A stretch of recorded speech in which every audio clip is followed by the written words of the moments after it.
বছর পর উচ্চ প্রাথমিকের শিক্ষক নিয়োগে জট কাটল। 14,052টি পদে নিয়োগে সবুজ সংকেত দিল হাইকোর্ট। মেধা তালিকা থেকে বাদ 1,463 জনকে যুক্ত করে নতুন মেধা তালিকা প্রকাশের নির্দেশ দেওয়া হলো। 4 সপ্তাহের মধ্যে প্রয়োজনীয় কাউন্সেলিং করে সুপারিশপত্র দেবে এসএসসি, এমনই নির্দেশ দিল হাইকোর্ট। কথা বলবো, আমাদের সঙ্গে রয়েছেন আমাদের প্রতিনিধি সৌভিক মজুমদার। সৌভিক, বিস্তারিত জানাও। দেখো, তোমাকে প্রথমেই বলবো যে প্রায় দীর্ঘ 8 বছর পরে এই আপার প্রাইমারি বা উচ্চ প্রাথমিকের নিয়োগের যে জট ছিল সেটা কলকাতা হাইকোর্ট থেকে এই মুহূর্তে মুক্ত হয়েছে এবং 14,052 জনকে অবিলম্বে 2 মাসের মধ্যে সুপারিশপত্র দিতে হবে, এই মর্মে কলকাতা হাইকোর্টের ডিভিশন বেঞ্চ রায় দিয়েছে। এবং তোমাকে একই সঙ্গে বলবো যে প্রাথমিকভাবে যখন এই নিয়োগের বিজ্ঞপ্তি প্রকাশিত হয় সেই সময় 14,339টি শূন্যপদ ছিল, কিন্তু তারপরে গোটা প্রক্রিয়া যখন সম্পন্ন হয় এবং মেধা তালিকা প্রকাশিত হয় সেই মেধা তালিকা অনুযায়ী 14,052 জনের মেধা তালিকা প্রকাশিত হয়েছিল। তারপরে তুমি জানবে যে 2021 সালে স্কুল সার্ভিস কমিশনের তরফ থেকে বলা হয় যে তারা ওএমআর শিটগুলির পুনর্মূল্যায়ন করেছেন এবং সেখান থেকে 1463 জনকে বাদ দিয়েছে। অর্থাৎ প্রাথমিক পর্যায়ে যে 1452 জনের তালিকা বেরিয়েছিল সেখান থেকে 1463 জনকে বাদ দেওয়া হয়েছিল। এই 1463 জন যারা বাদ পড়েছিলেন তারাও কিন্তু অন্যান্য যে একাধিক ইস্যুতে এই মামলা রয়েছে সেই মামলার সঙ্গে তারা যুক্ত হয়েছিলেন। আজকে কলকাতা হাইকোর্টের তরফ থেকে বলা হয়েছে যে এই 1463 জনকে যে প্রক্রিয়ায় স্কুল সার্ভিস কমিশন বাদ দিয়েছিল সেই প্রক্রিয়া ঠিক নয়। তার কারণ হলো ইতিমধ্যেই একটা দীর্ঘ সময় পেরিয়ে এসছে এবং তারা কোথায় কত নাম্বার পেয়েছিলেন, তাদের ইন্টারভিউ, তাদের ভেরিফিকেশন প্রসেস, তাদের কাউন্সিলিং, এই গোটাটাই কিন্তু সেই সময়ের মধ্যে সম্পন্ন হয়েছে। ফলত এই গোটা প্রক্রিয়া যখন সম্পন্ন হয়ে গেছে তারপরে নতুন করে ওএমআর পুনর্মূল্যায়ন করে 1463 জনকে বাদ দেওয়ার প্রক্রিয়া ঠিক পদ্ধতি নয় বলে কলকাতা হাইকোর্ট মনে করেছেন এবং সেই কারণে তারা এই 1463 জনকে যুক্ত করে সর্বমোট 14,052 জনের যে মেধা তালিকা বেরিয়েছিল আগে সেই মেধা তালিকা আবারও এই নতুন 1463 জনকে যুক্ত করে পুনরায় প্রকাশ করতে হবে এবং এটা 4 সপ্তাহের মধ্যে সম্পন্ন করতে হবে। তারপরে 4 সপ্তাহের মধ্যে স্কুল সার্ভিস কমিশন প্রয়োজনীয় যে কাউন্সিলিং এর প্রক্রিয়া আছে সেটা তারা সম্পন্ন করবে।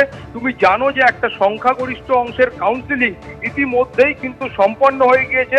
ফলত নতুন করে যখন আবার মেধা তালিকা বেরোবে সেই মেধা তালিকা দেখে স্কুল সার্ভিস কমিশন যেখানে প্রয়োজনীয় কাউন্সিলিং দরকার আছে সেখানে তারা সেটা করবেন এবং সেই কাউন্সিলিং প্রক্রিয়া সম্পন্ন হলে তারা কিন্তু অবিলম্বে সুপারিশপত্র দেবে। অর্থাৎ তাদের তরফ থেকে বা স্কুল সার্ভিস কমিশনের তরফ থেকে এই সুপারিশপত্র যাওয়ার পরেই তারপরে এই যারা চাকরি প্রার্থী শিক্ষক রয়েছেন তারা কিন্তু হাতে নিয়োগপত্র পাবেন, অর্থাৎ তারা কাজে যোগ দিতে পারবেন। ফলে এটা একটা দীর্ঘদিন ধরে এই মামলা কলকাতা হাইকোর্টে বিচারাধীন ছিল, সেই মামলার মীমাংসা আজকে হলো এবং অবশেষে 14,052 জন উচ্চ প্রাথমিকের শিক্ষক তারা অতি সত্বর নিয়োগপত্র পাবেন। এই মর্মেই কিন্তু বিচারপতিরা আশা প্রকাশ করেছেন এবং তারা স্কুল সার্ভিস কমিশনকেও বলেছেন যে দীর্ঘদিন ধরে এই প্রক্রিয়া আটকে রয়েছে। ফলে এই নির্দেশ হাতে পাওয়ার পরে স্কুল সার্ভিস কমিশন আর যেন কোনো গাফিলতি বা ঢিলেমি না করে, তারা যেন দ্রুত এই প্রক্রিয়াটাকে ত্বরান্বিত করে সেই মর্মে মাননীয় বিচারপতিরা তাদের মত প্রকাশ করেছেন।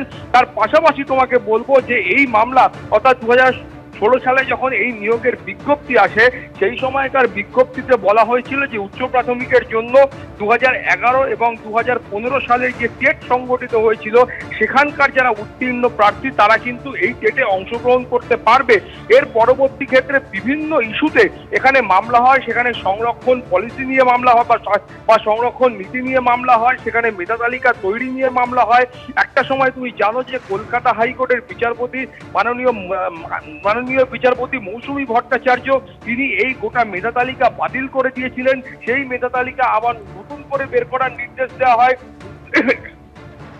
এবং নতুন করে যে মেধা তালিকা বেরোয় সেই মেধা তালিকা নিয়েও কিন্তু একাধিক প্রশ্ন ছিল ফলে সেই সমস্ত প্রক্রিয়াটা সম্পন্ন হতে হতে কলকাতা হাইকোর্টের সিঙ্গেল বেঞ্চ থেকে ডিভিশন বেঞ্চ একটা দীর্ঘ সময় অতিবাহিত হয়েছে এবং তারপরে অবশেষে আজকে বিচারপতি তপব্রত চক্রবর্তীর ডিভিশন বেঞ্চের তরফ থেকে এই রায় দেওয়া হয়েছে। এই রায়ের ফলে আপাততভাবে 14,052 জনের মেধা তালিকা প্রকাশ হবে এবং 14,052 জন শিক্ষক তারা কিন্তু উচ্চ প্রাথমিকের শিক্ষক রূপে সুপারিশপত্র এবং পরবর্তী ক্ষেত্রে নিয়োগপত্র হাতে পেয়ে তারা চাকরি পাবেন।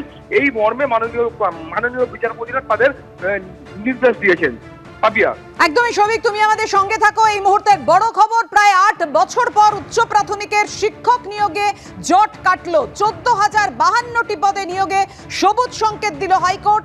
মেধা তালিকা থেকে বাদ 1,463 জনকে যুক্ত করে নতুন মেধা তালিকা দ্রুত প্রকাশ করতে হবে এসএসসিকে, এমনটাই নির্দেশ দিল হাইকোর্ট। 4 সপ্তাহের মধ্যে প্রয়োজনীয় কাউন্সিলিং করতে হবে এবং সুপারিশপত্র দেবে এসএসসি, এমনই নির্দেশ দিল মাননীয় বিচারপতি তপব্রত চক্রবর্তীর ডিভিশন বেঞ্চ। অর্থাৎ বুঝতেই পারছেন এই মুহূর্তের বড় খবর যে 8 বছর পর উচ্চ প্রাথমিকের নিয়োগে জট কাটলো।